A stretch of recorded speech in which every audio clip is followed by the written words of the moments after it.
All right, without further ado, um, we'd like to talk to you all today about a particular case study that we have. We refer to this as hiatus rat, and another component later on that was somewhat connected to hiatus rat is cuttlefish. And these are both functional Chinese espionage activities. These campaigns were, well, let's just say that they were very highly advanced, and they just keep doing stuff. And as you'll see here in a moment, they don't care who catches them. They really don't. And you can catch them, and now we'll just show you how they just keep coming. But let's talk about a few things first. Why should you care about any of this stuff? Who cares, right? It's APTs, right? Like, they don't really steal anything from you. They don't make your life any more difficult. Only that's not true, because what we find is that in many cases, what APTs are doing today, your cyber criminal groups are going to be doing in 6 months, maybe a year and a half, whatever it is. Those techniques that we'll show you are being used today are going to appear in a ransomware campaign near you sometime very soon. We'll be talking about hiatus rat 1 and 2, and technically 2.5-ish, Sure. right? We're on now. And then we'll talk about cuttlefish, and then we'll kind of conclude with a little bit of context for you. So why should you listen to us instead of going back to TikTok or extending your lunchtime? You guys are literally in New York City. You could do anything right Could be now in anywhere. the entire world. You could go to a show. It could be any day you want it to be. But you should listen to us first, because we're the ones that found it when nobody else did.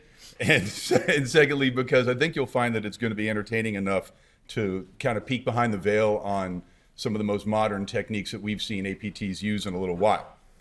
For those of you who don't know us, I am Danny Adamitis. This is Mr. Ryan English. Hi. We're both researchers at this wonderful company called Lumen Technologies. If anyone from Lumen is here, we love you guys. We get paid every week. If anybody from Lumen is here, could you raise your hand? Or legal. Or Okay, legal. cool.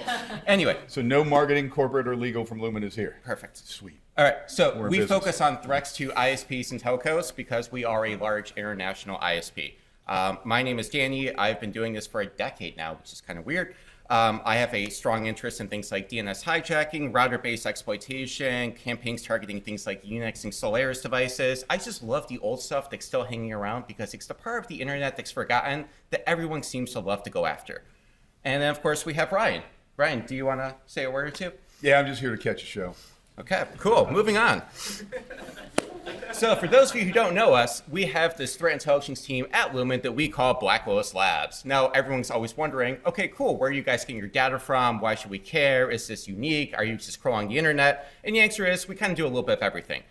We have the level 3 resolvers, if you've never heard of them before. It's a very large company. We also have a large, extensive global NetFlow holdings that we use. We also provide managed security services and products to a whole bunch of companies all around the world. So in case you're wondering, how big is that NetFlow chart? How big is that chart? It's pretty big. It's big. So all of the blue is what we own. So we basically have a pretty good size of the subsea cables, and we're able to actually extract some telemetry from them, and we use that to kind of feed into our various products, our threat research, and trying to make the world just a little bit better. Just a little telemetry, though, right? Just a little bit. And just a little bit of data. But just so you know, if you want to quantify that a little bit, Lumen carries more data across the world, across the internet, than any other single entity that there is. Like, more traffic comes across those wires than anybody else's traffic. So we're not catching stuff off the endpoints. We're catching stuff before it sees the endpoints of other things. And just to quantify that, that's not his personal opinion. That's that of Cicada. That's just Cicada's science. kind of the world that measures ASNs and interconnectedness, kind of this We're number third-party one. thing. But it's We're okay. number one. Moving on. All right. Cool. Okay. So why should you care about this? Why should you care about especially these types of threat groups? Well, I don't know. But the ODNI kind of cares a little bit about it. They have said this over and over, right? That this particular threat at this time is the broadest, most active, and the most persistent. And persistence is kind of like the middle name of this whole next hour for everybody, right? It's not just cyber espionage. It goes into theft of IP and the effects and the dollar amount that those things represent at the end of that chain, which is you paying more for stuff. But also, compromising telecommunications firms and managed services, they cause all these things to happen on their own accord, but they create blueprints for others to do it as well. They also have rich follow-on opportunity. See, this is what we call foreshadowing. You're going to see us again in about 10 slides. Yes, we have more than one source for this. Obviously, it's it's a little bit more recent, but these government notifications keep coming out, right? It's not just ODNI. There'll be about every 6 or 8 weeks, some agency will come out and say, "Hey, you should worry about Chinese threat groups," and you just hear it so often that you just kind of just go to sleep on it a little bit. But I'd like to point something out. All right, you've been hearing this for a little bit more than just the last couple of years. And one of my favorite statements was made in July of 2012 when General Keith Alexander said the loss of industrial information and intellectual property through cyber espionage constitutes, my favorite part, the greatest transfer of wealth in human history. And that's a lot of money. And this was 12 years ago, the guy says this to us all. And that's because it had been happening for a while. And now here we are 12 years later, and I don't think that if you look at the second statement, all the stuff he said back then is like, we really need to worry about the destructive effects that they can execute once they're getting into these networks. We should start worrying about this. And here we are in 2024, and there's still people going, we got to worry about that. And it's like, we didn't worry about it. We've been told to worry about it all this time, and we're not doing enough worrying about it because, as Wendy pointed out earlier today, it's kind of hard to get this part right. It really takes a lot of time and money, and who has all that? The last thing is for some of the youngings out there. If you do not know General Keith Alexander, he was the former director of the NSA during their transition period where they incorporate Cyber Command. He was kind of a big deal. Kind of a big deal. But what did he do after that, Danny? We're not talking about that right now. We're not talking about that? Okay, you can ask Zach, and you guys can have your conversation afterwards. Okay. All right, moving on to the actual hacking part, my favorite thing. He took money from the Saudis. Okay. Okay. What is Hiatus Rat? It's a great question. Yeah, it's a wonderful question. This is a remote action tool set that we saw, and we called it Hiatus Rat because they would just take some time off, have a little hiatus. No, that's not it at all. No, they get back to You work. don't remember anything, do I don't you? remember any of that. We're going to get to there. Okay, All right, we'll get there. It's fine. You want to talk about this part? Sure. Yes. So we saw them targeting these routers. For those of you who don't know, I'm sure everyone has seen these routers. These are those things that are in the back of that IT closet. They're probably covered in dust you've never seen before, but they're there because that's how you actually connect to the internet. They're kind of important because without them, you don't have access to the internet. Our initial campaign was targeted towards Drytech Viga routers. For those of you who don't know, this is like a kind of manufacturer. It's not really important. The important thing is that these things were able to have VPN connections for up to 500 remote clients simultaneously. So again, sometimes when you think about Soho devices, you're thinking of my lovely line. I love to make fun of my grandmother. She has an iPad. She used to love to do Wordle. Maybe you watch a soap opera, and that's really it. You have 1 or 2 devices. These devices were actually used by what I would call a small or medium-sized business who needs really good throughput. We observed them targeting a couple other devices such as Ruckus, QNAP, and again, it's just kind of showing that this is a code base that could be cross-compiled for different architectures. So again, once you start talking about Sohos, you're going to hear things talk about ARM, MIPS, MIPSL, i386. You basically have that common code base written in C and just cross-compile it for whatever it is you need. These are routers that were built south of Houston. We're in New York, and nobody's getting that joke? No. They're all from out of town. Oh, you guys are all from out of town. All right, thank you very much. No. All right. Yeah, thank you. Do you want- All right, so The important thing isn't the router maker model. The important thing is the processor. and And the other important thing is that I will say this is for anyone who works for like an EDR vendor or managed service provider. You guys are actually doing pretty good. Like kudos. So because they can't actually operate on these Windows workstations the way they used to a decade ago, they started moving to these routers. Why move to the routers? oh, gee. There's no monitoring. No? There's no logging. There is no shiny magic black box on your quadrant from Gartner. There is nothing to do except for manually going in and inspecting these devices. And no one's ever going to manually inspect these devices unless you have some weirdo on the internet who picks this up as a side hobby. You know, Wendy talked earlier about why aren't you just patching all the time? Just patch.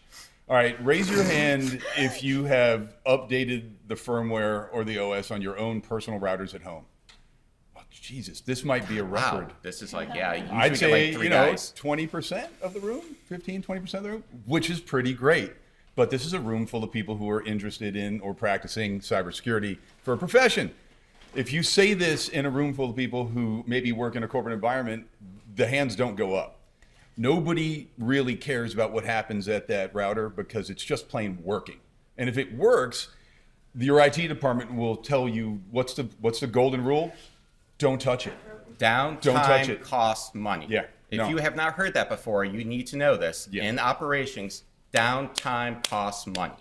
But Danny, this thing has an OS that's 14 years old. Downtime costs money. Downtime costs money. Shut up. All right. Next.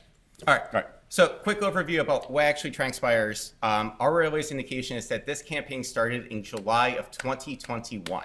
Some of you guys may have been freshmen back then. It's still ongoing.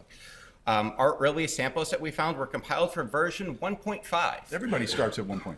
Yeah, I was gonna say, does anyone here write code? Does everyone start with like version 1.5-ish? No? Usually start with like 1.0, but okay, cool.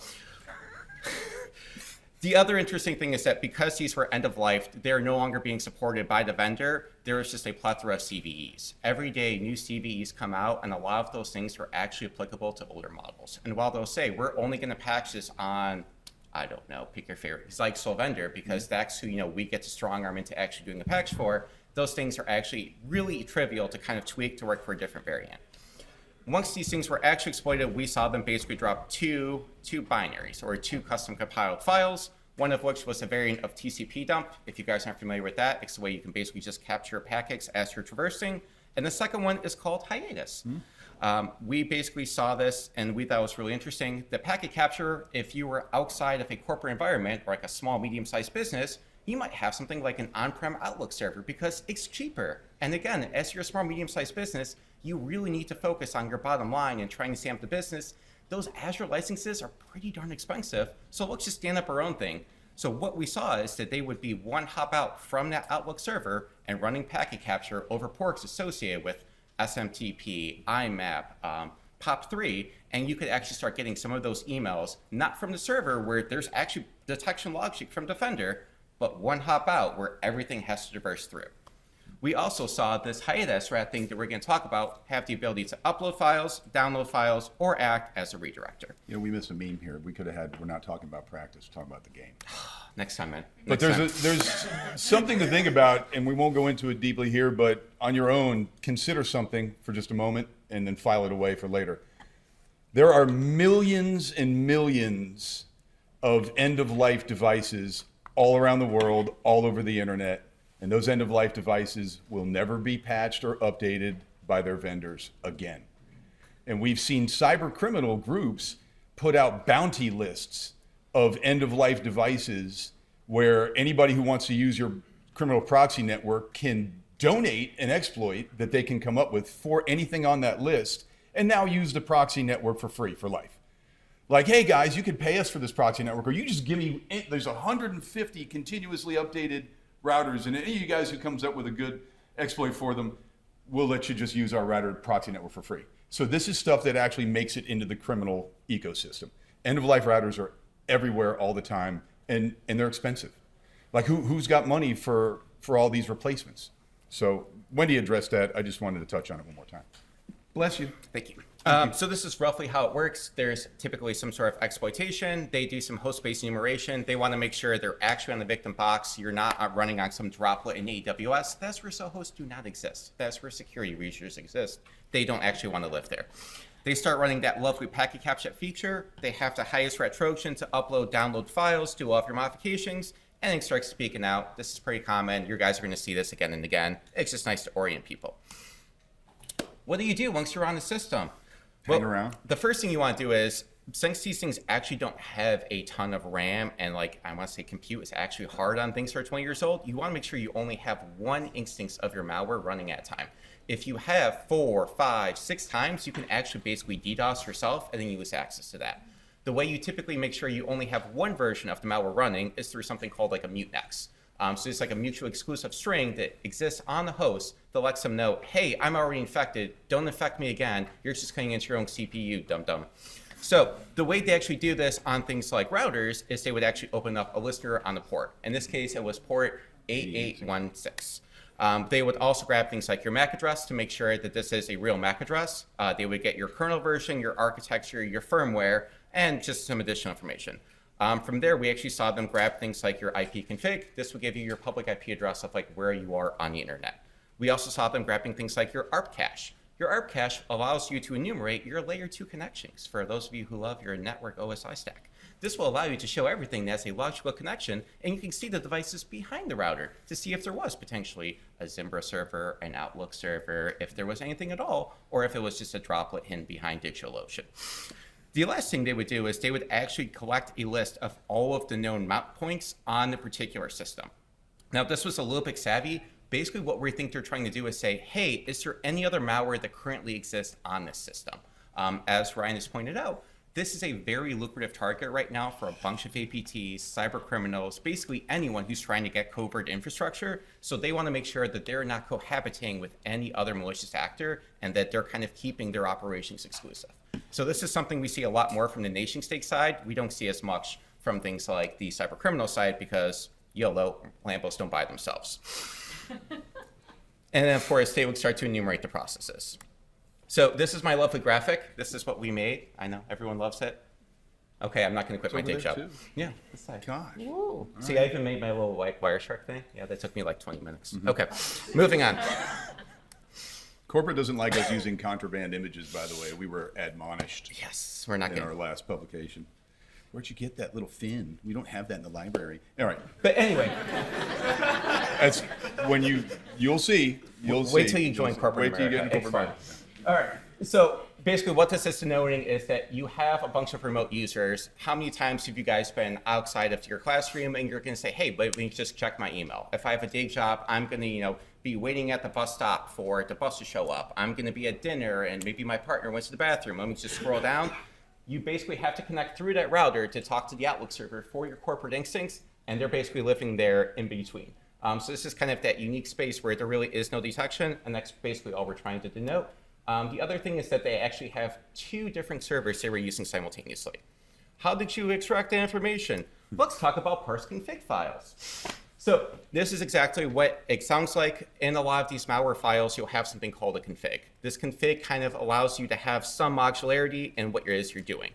So like one thing we kind of called out here is what's called a tick. So this is how long you want your heartbeat to go. Sometimes if you see like these cybercrime people, they'll have something as small as 2 minutes, maybe we'll do 5 minutes. Sometimes you'll hear about a thing called like a jigger, where they'll be like, okay, it's like 5 minutes plus or minus a minute to try to do some time-based analogies.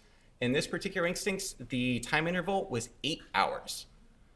This is something that we don't see a lot because this shows that they are just trying to be real stealthy and kind of fly underneath the radar. The other thing we'd like to call out is that the version we found in 2022 was version 1.5. To me, that suggests that this is probably the 6th iteration of this malware. This has probably been ongoing since like 2017, 2018. Like it goes back a while. And the other fun thing that we would note is that they actually have 2 different servers. So if one of their servers went offline, they would still be able to perform operations. Because redundancy is important. Now, why would they want to have all this data in the first place, and why would they start PCAPing things and ports associated with Outlook? Well, if anyone is familiar with the InfoSec space, over the last couple of years, the Exchange servers themselves have been under attack. There's been numerous reports from people like Hafnium exploiting everything. There was a nice report from Kaspersky, how they found brand new modules. I think there's one for Checkpoint, where they have passive agents. Basically, everyone in the world wants to start hacking these Exchange servers because they want to get that email content. That email content is very rich in intelligence value. The problem is that as more people start attacking this, defenders actually up their game, and it's becoming increasingly hard to get that access and get that information. So instead of trying to best the Microsoft Mystic machine, they say, cool, we're just going to take one-stop hop out, and we're just going to collect the data and tranks it rather than trying to do endpoint collection. So again, we saw them looking for things like FTP, SMTP, POP3, IMAP.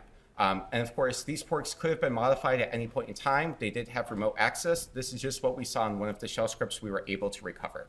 And again, the other unique thing is that they were running this tool called TCP dump. If any of you guys have ever been a network administrator, this is a real tool that real network administrators use that probably actually lives on these devices anyway. It's kind of that living off the land mentality where they're trying to kind of evade detection, where if you saw hiatus rat, that's initially what tipped me off. But when I saw the TCP dump, I'm like, oh, got you, dog. And of course, by living and collecting this data in transit, it's really hard to detect if someone is modifying data in transit. A lot of the security stacks we have now, or a lot of that spackling, is detected for the endpoint itself. And because they were able to kind of collect that in transit and there was no alerts, you get long-term access. Do you want to? Sure, keep going. You're on. All right, I'm on the roll. So we're going to talk about this. There was 2 functions that I thought were really interesting about hiatus rat. So once we start reverse engineering this, you guys can obviously start extracting the embedded functionality. That embedded functionality kind of lets you know like what it is they think they want to use this tool set for. There was 2 functions in particular that were really interesting to me, one of which was called TCP forward, and the other one was called SOCKS5. TCP forward is exactly what you think. They would basically opening up a listening port. They would receive connections over that listening port. They would then open up this other thing and say, cool, anything that comes in over this one port, we're going to call it port 123, would then be transmitted out to a remote IP address over port 431. The way you do this is if you guys start doing threat intelligence or threat hunting, you want to identify those command and control servers. So what they'll do is they set up these redirectors in order to kind of obfuscate that next hop up, with the idea being that if you take one redirector offline, you might hamper that one campaign, but the other 10 campaigns can still occur in parallel. Redirectors are important. We'll show you why. The other fun thing is we also saw this thing called SOCKS5. So SOCKS5 is basically the same functionality, but has a little bit more modularity. So you can do things like UDP. You could do things like IPv6. You can even base your authentication to require a token. So even if you were to scan the entirety of the internet with something like Shodan, Census, Binary Edge, it wouldn't respond unless you had that embedded token also installed. So this is kind of what we suspect this would look like. The most possible situation is that you would have an actual beaconing agent, and that beaconing agent would be directed towards a router. That router would act as a redirector. That redirector would then interact with that upstream C2. Or the inverse would be you might have someone coming from an actual C2 to the router to something like a passive web shell. This happens all the time. And again, if you were to start doing this over something like UDP or IPv6, we then saw all of this and we decided to, of course, so other fun thing, we work more on the threat research side or threat intel. So once we start seeing this weird stuff, we obviously reach out to our counterparts in the threat detection and we go, hi guys, we found this cool new APT. They're doing all this amazing stuff. Look at, they're doing redirectors from a same geographical location as a target area. Can you guys help us write detection? Do you guys look for redirectors at all? And this was basically their response. Yeah. Go ahead. It's important to note, right, that a lot of the things that we see them doing are, they've done their homework and they know what people are looking for and what they're relying on. They know the tools that are in common use, and they're simply staying around the perimeter of those tools that are in common use, knowing that once we have something on and it's working, many people just go to sleep. And that's just a human thing. I mean, this is a level of psychological understanding of their target that we see played out in actual techniques. Cool. Yeah. We need to speed this up. We do. We're running out of time. Go. Yeah. So basically, we have IP addresses. IP addresses are bad. Once we have IP addresses, you can enrich them with things like open source census data. Census. One of the fun things about census is you can actually see things like the first seen in the wild based off of the scan data. Now, this is really important to us because they are what we call an independent third party. This means that if they said the first time they observed this anywhere in their database was on July 29th, that means that that's probably an actual truth statement. Sometimes, with malware, you can forward things like compilation timestamps. You can kind of forward some of those configurations. But with this being a third party, we put more value and more faith in that. And we can basically just start to track this back over time and forward in time, which we'll do in a minute. Quick thing. So, of course, everyone's like, who was hacked? Here's our heat map. It's awesome. It's basically everyone in the world. We know this is weird trend with Belt and Road Initiative. It's a fun read. You should check that out later. The other fun thing that I will note is that they were actually collecting email traffic. And when we actually started looking at the countries that they were targeting, you can kind of make some assumptions. So for example, if you were targeting someone in Brazil, the people there are probably speaking Portuguese. If you saw them targeting, Somalia, their very popular language there is Swahili. If you saw them in Portugal, they're speaking Portuguese. You already said that. Yeah. Go again. Okay, if you're in Russia and you're speaking Cyrillic, are you happy now? Yes, Does thank that you. make you love me? Gosh. All right. The other fun thing is that once you have all of this, I want to say packet capture data, you still have to process that together to actually form these emails. And even once you have all these emails, you have emails from like a dozen different countries. In order to then actually use that intelligence, you then still have to translate that back into some common vernacular, which to me shows that whoever is behind this has a very robust back end and that this isn't one lone guy hanging out with his dog. Yeah, basically they were targeting governments, oil, pharma, everything, and cloud service providers. It's super cool. Nothing to see here. Moving on. Up to you. So we publish our report, and we're patting ourselves on the back, and we're all getting ready to take a few days off and pretty much put our feet up. And then in the very immediate future, or the immediate period of time right after publication, Danny decides, well, you know what? Let's just take another look real quick and see what the old data says and see, when we do these things, Lumen allows us to null route any kind of known bad guy architecture. So we can, on that big network we showed you earlier, we can tell all of our exchange points, hey, drop every packet that came from this C2 or that bot. We can do that for criminal botnets. We can do that for APT botnets. We simply make it so none of that can transverse our network. It's pretty cool, right? Killing whole botnets, publishing it, putting it out in the world. Other people can kill those botnets too, or at least, put them on their list of blocking. Ooh, and can I do the quick plug? Yes, please. The best thing about this, it requires zero customer interaction. None. So again, here's the thing: is a lot of people, you get these YAR rules, you get these detection logics, you have to import to Splunk, you have to open a Jira ticket. This is just happening invisibly behind the scenes, making your life easier. Yeah. It's almost like you're playing on easy mode. Easy mode. All right, moving on. So you take your allow list, you take our IOCs that we publish, and you're like, don't allow that. Cool. Cool. All right, but you know what? These threat groups, as I said earlier, they just don't care. They're just going to keep coming. And how many times do they have to teach you that lesson? Apparently, a bunch of times. So all of a sudden, we go back after we've null routed all this stuff and published, and we've told the whole wide world that this server and that address and this certificate are all bad. And then what? Weeks later, not even 2 weeks later, yeah, that Heartbeat server is still active. That upload server is still active. The malware agent is still circulating. All these things they just rebuilt them on different ASNs and kept them alive. No, they didn't change anything. They didn't change a thing. So this is the thing. It's like I typically say when you rebuild, publish on these threat actors, they go, oh no, you caught me. Let's try to rejigger parts of this. And they'll move it to a different C2 IP address. They'll maybe add a couple anti-debugging strings so your YAR rules don't work. They'll UPX packet. These guys just literally said YOLO. We talk a lot about in cybersecurity about imposing cost and making the adversary do something different. What do you think about an adversary that says, yeah, man, nice report, really well written, cool. Love it. Yeah, hey, we're still get gonna back keep to work, going. Yep. same stuff. Yeah. It's like, or the new kid comes in like, hey, new kid, just use that network I just got done with, you're fine. All right. So, but we did see some new victimology because they figured, well, screw you guys. We're not only going to care about what you wrote, but we're going to use the same stuff to go after Taiwanese targets in the U.S. military. Ooh, that's not only telling us that we can go screw ourselves, but we're going after really better stuff than we already had. It's pretty insane to see a C2 node come back on census, and we should have made that bigger. We should have made it bigger. Should've All made it right, bigger. so I'm going to give you the Cliff Note version. I got a We laser had pointer. this thing, we track the metadata. You can use that to draw correlations and get inferences and try to find infrastructure. Basically, it's the exact same thing. The one difference is the common name from the old stuff had a common name of 127.0.0.1. Right. When they came up with the new infrastructure, they transitioned to 127.0.0.0.2. We're good to go, dog. Ship it.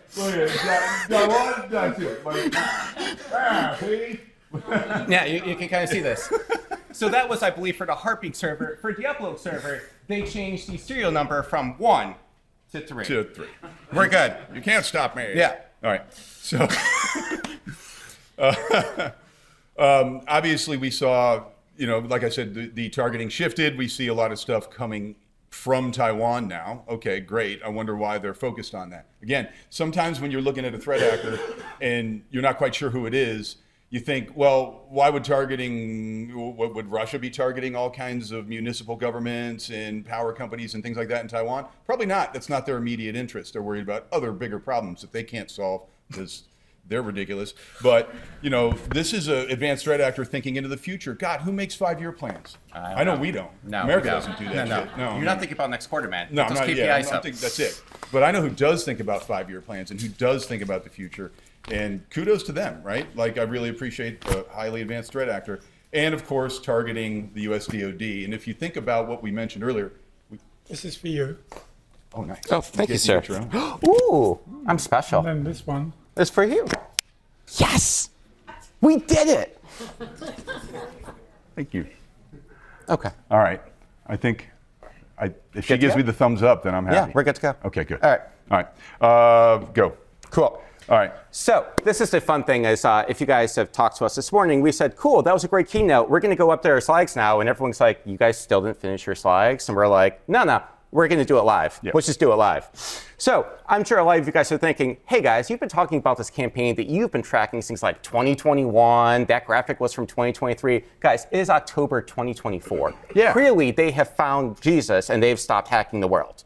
No, I mean, they've gotten tired. Like, we caught them twice. We published twice. Like, okay, fine, right? Like, we give them a hat tip. They give us a hat tip. We salute across the Pacific Ocean. You're cool. Nice work keeping me employed. And then, of course, we just do a really quick check before this report or before we make these slides. And then, oh, no. What's that, Dan? Is that the exact same certificate where you put it I on think it 3 is, years Danny. ago being look at active? that. What's that? I'm not sure if you guys can actually tell. Today's This is date. my actual MacBook, and you can see the time was 10:46 a.m. today, October 19th. This is a level of brazen that is very hard to see in the wild, but we have managed to capture it. And since we were working on a time crunch, Ryan updated the graphics without his graphic design skills. Yeah. And this is kind of what it looks like.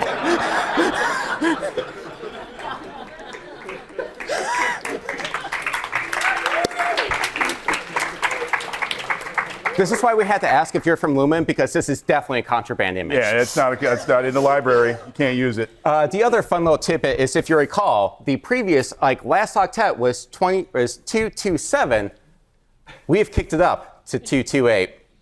Guys, we'll be back next year with 229. Yeah. I guess they weren't big fans of Marla Gibbs, the old TV show, 227. All right, screw it. Anyway, All right. keep it going. No one gets your references. Nobody gets my old guy references. Okay, let's talk about the other thing that we wanted to talk about, which was cuttlefish. Cuttlefish, if you ever look at one in the wild, they're an incredibly advanced and this whole animal lives and hunts by being camouflaged, right? It does everything that it does based on illusion and speed, and it's small, and they don't live very long, but their complicated level of being able to camouflage themselves is second to none. So we felt like the level of camouflage that this actor did rated a beautiful graphic, which actually we did work on. The funny thing about what this actor did was they were looking for credentials that were in a URL to show the presence of API keys. And then once they had those, they were harvesting tokens and keys for cloud services. Why would cloud services be such a big focus? Because everybody stores all their stuff in the cloud now. So if you can get up to somebody's storage in the cloud using real credentials that a corporate entity has in active service, now you just walk on up to their cloud service and take whatever you want. And it doesn't matter. We could talk about the clouds in use. That really isn't important. Just because it's AWS doesn't mean it was any better secured than Ali Cloud. So the idea here is when two devices that are in a corporate environment talk to each other and then only talk to the cloud, you can consider that a private connection. All right, just think of this as a private local area network, right? You can also connect remote sites too if you wanted to. Even though it's a remote site, it becomes Yeah. a private connection. There's this virtual private layering service. We can get to that later. Yeah, It's kind VPLS, of niche. there you go, yeah. It's great. The agent obviously has functionality for VPN and SOC 5s for exfiltration of data, for infiltration of whatever they want to put in, but they're using your encryption against you, essentially. Basically, what we're saying is that everyone who currently has a cloud access, the way you currently secure it is through things like a WAU listing. If you are on the remote router for an authorized site and you are using authorized credentials from the legitimate site, good luck detecting that. But the way this kind of works is, again, you would get a lovely bash script, you would download this host-based thing, you would kind of get some information about like what is the running processes, all the stuff we talked about before. Is there other malware there? Who is my public IP address? You would then download the actual payload. The payload was actually called .timezone. We were calling this cuttlefish. Once the cuttlefish actually established itself, it would then talk to a different server. I think it's the same one in this case. Sometimes it was different. And it would basically retrieve all the rule sets about what exactly am I supposed to hijack? What should I be looking for? What credential markers are of interest to me? And just like with Hiatus Rat, you saw a lot of the host-based enumeration. And you obviously, in this case, we already knew we were looking at Chinese threat activity. But when you start talking about binding to ports, I think we could probably skip through this one because we thought about skipping through this one. No, give me a second. I'm going to hit. All right. So real quick. The way most people do this, if you guys have ever actually done detection, is you will look for a malicious file. You then have something like an EDR or an admin go in. They will basically take a copy of that file and they will bring it back to a sandbox, to a remote location, to a VM, and they'll actually start analyzing that. However, when you actually have a file written to disk, as it's typically called, it makes life really easy. So what they say is they go, hey, we see what you guys are trying to do. We're going to take this file, we're going to load it into memory, bind it to a particular process, and then delete the whole thing from the actual file system. So if you were to try to recover that file, you would have to take a memory image, identify the process, carve out that particular process, and then reconstruct the binary itself. You can do it. It's a giant pain. Don't try it unless you just get paid by the hour. Then you should definitely do it. And don't think you can unplug that device and hand it to somebody for forensics, because what happens then? Ooh, if you power cycle and it's in memory, it's gone forever. Best place to hide it. Yes. All right. So we're basically talking, there's two main functions, the first of which was to perform the sniffer. This would be for your cloud resources, and the second of which was for hijacking your functions. I'm going to hit the cloud stuff because I actually thought this was most interesting. Mm-hmm. They would basically seek if you're going to a public IP address, and they would actually do some allow listing for certain IP addresses. They would then actually look for presence of particular, what they were calling credential markers. These would be things like API token, auth_token, API keys, things like this that would allow them to authenticate to that remote service. If they saw that, they would then write that to disk on the actual router, and once that hit a certain size, they would zip it up, tar it, send it back home. Now, I know you guys are saying, but why would you go after the cloud? Well, I'm not sure if you guys know this. There's this place called Gartner. They're kind of a thing. We all hate them. It's fine. What they do is they basically are saying everyone is using cloud services. It doesn't matter if you're a small business, medium-sized business, large business. AT&T uses things like Snowflake. These things are everywhere and they're ubiquitous now with the internet because it's just a lot easier to take your data and push it to the cloud because the cloud will secure you. It's someone else's problem. We're good to go.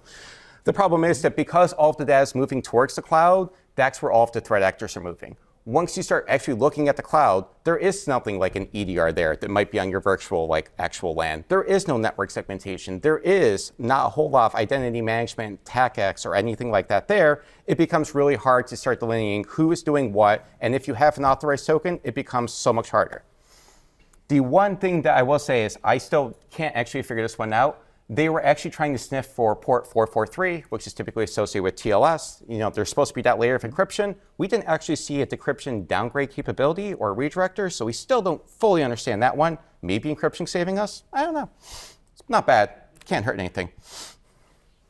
Well, let me see something real quick. Go for it. Yeah.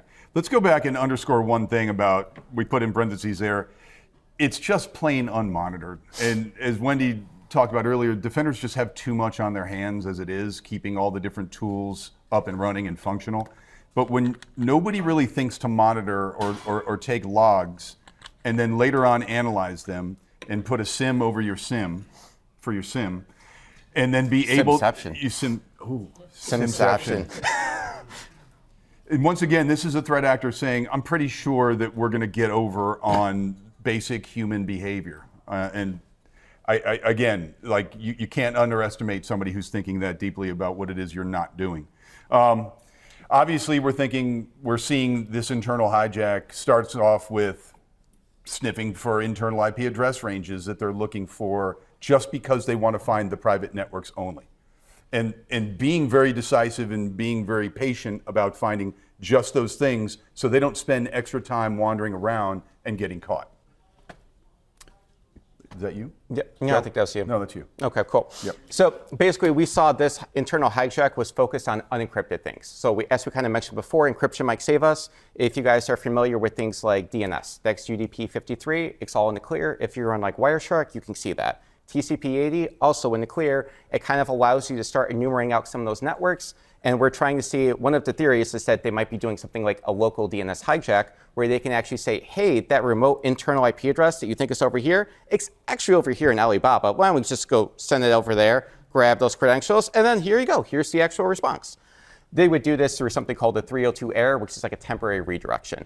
And they spend a lot of time. 302 error is pretty brilliant, right? Like when you see traffic that you're not going to be able to intercept and you think, okay, fine, I'll redirect that traffic. I'll introduce this error into the data flow, send it to some place that I'm monitoring, and you're essentially kind of man in the middling while you're in a network already. It's pretty great. Somebody did their homework and thought, what's another thing? Oh, the other fun thing about this is this does not require user interaction. So I know everyone loves to dunk on user awareness. The machine just goes, oh, cool, that's a 302 error. Clearly something mistake. Let me just redirect it right over here, and nothing is like visible to the actual end user. No, the end user never sees that actually happen.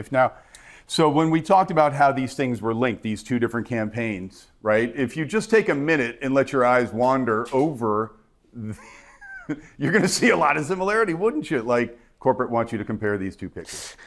They're the same. So if you guys have ever actually compiled files, you know that typically you have things like build paths. The build paths kind of reveal some information about the person who actually developed and compiled the malware itself.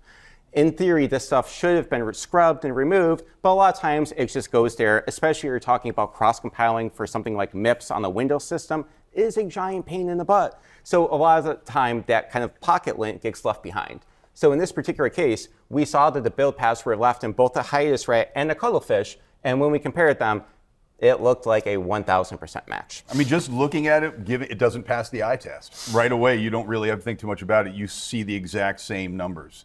Build root 2020, 0.02, 0.04, ARM output. It just keeps repeating, and you know right away it's got to be the same shop, if not the same threat actor. It's probably the same laptop or same VM, for being honest. So, all right, obviously we had talked about this. This isn't the first version of this malware family.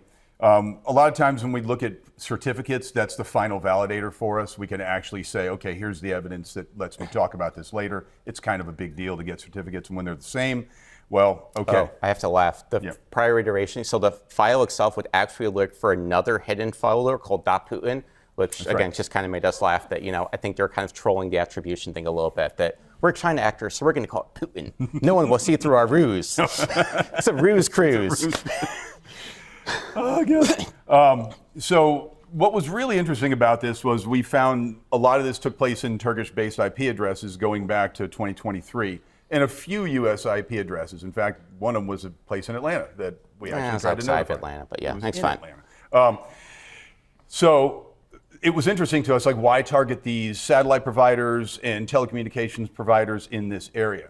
But once again, you're thinking about Turkey being a major communications route for comms that take place in places like Syria, in Iraq, in Kurdistan, in places like that. And if you're intercepting, satellite phone traffic that's coming through a Turkish provider, you're suddenly picking up American military guys calling people, calling home, calling back to their other teammates, calling back to their bases.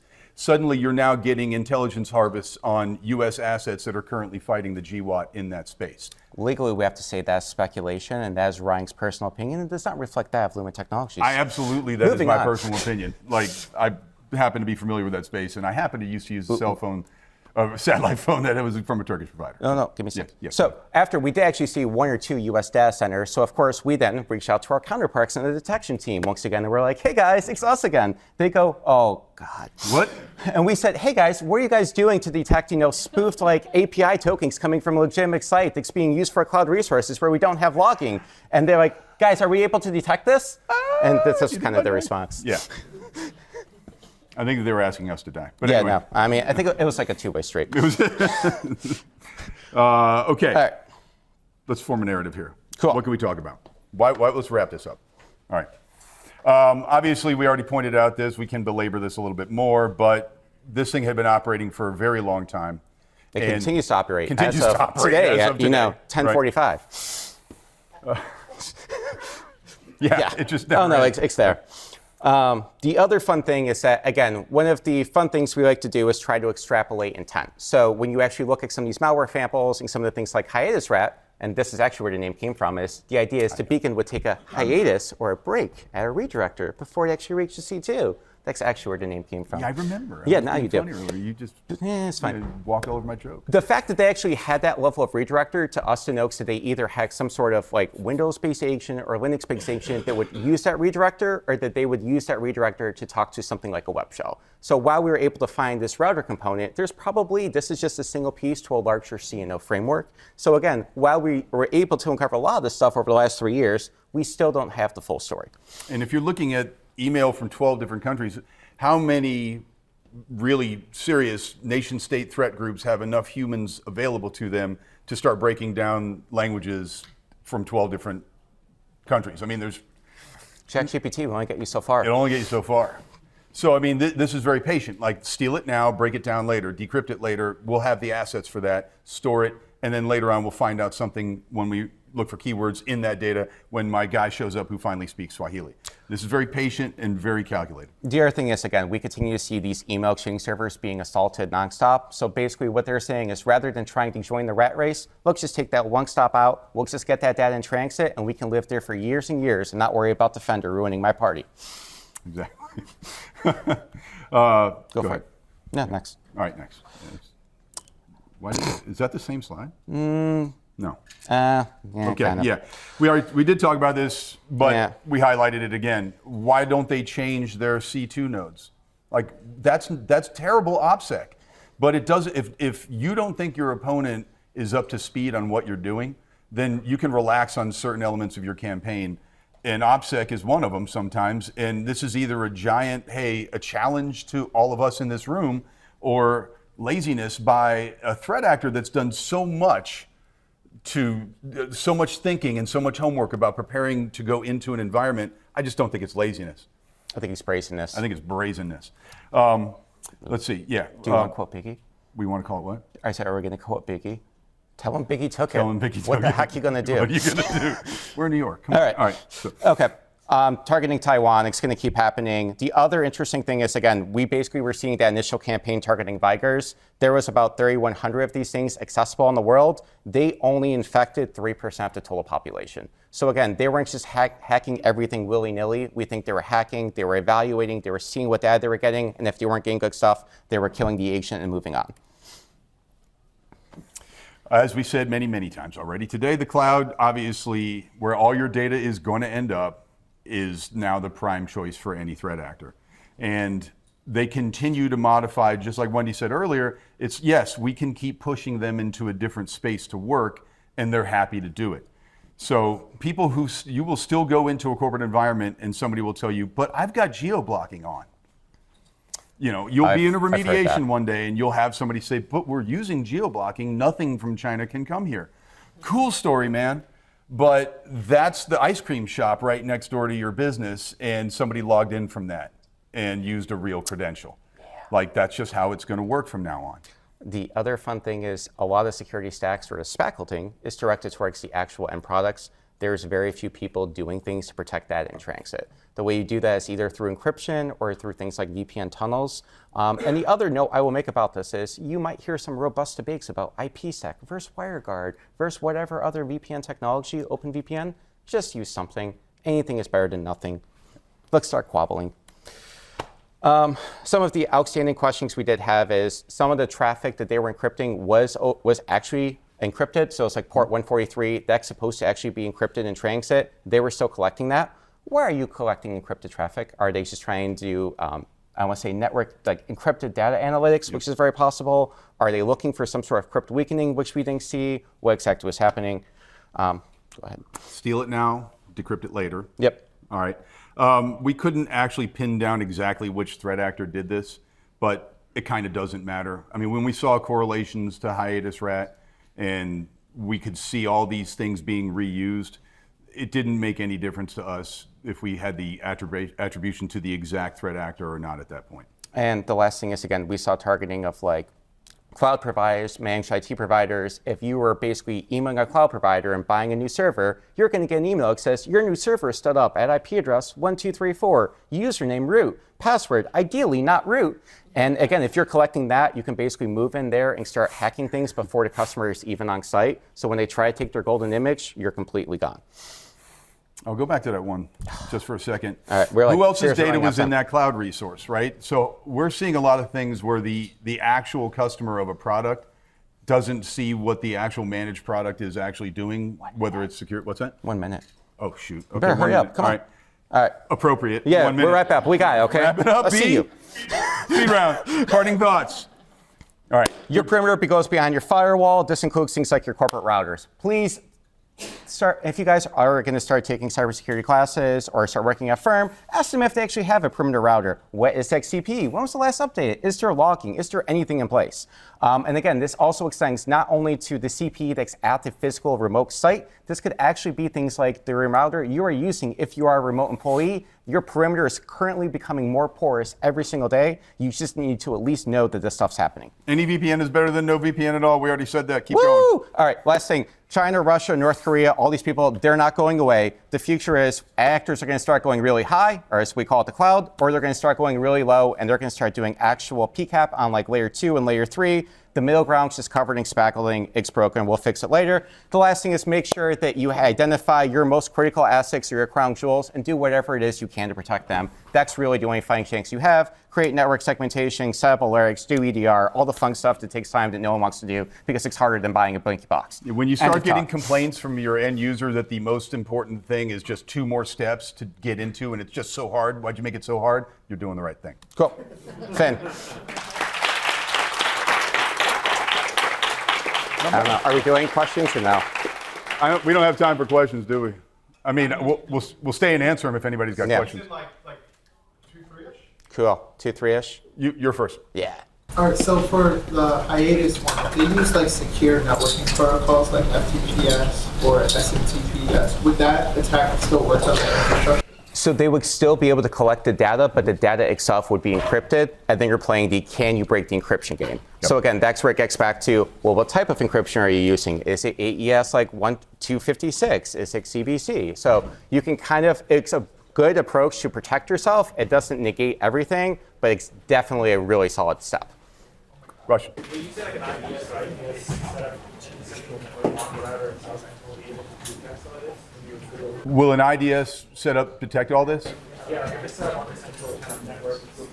Not on the central network. So the thing is, a lot of the IDSs are typically at the firewall level. The router is one hop outside the firewall. So again, if you have something like a beaconing agent going through the firewall, you might be able to pick it up. But if you're packet capturing at the router and the firewall is to stop behind it, there's nothing there. All right, last question. Anybody over in this area?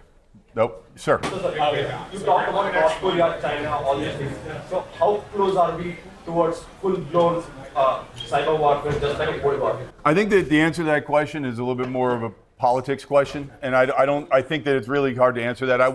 We don't worry about that. The question is like how close are we to like full-blown cyber war? I think that they do things proactively to prepare for 5 years down the road. They're doing these things now because they might want to use them in 5 years. So 5 years. All right. Sorry, everybody, that we didn't get to all your questions. We'll be around. Yep. Find us.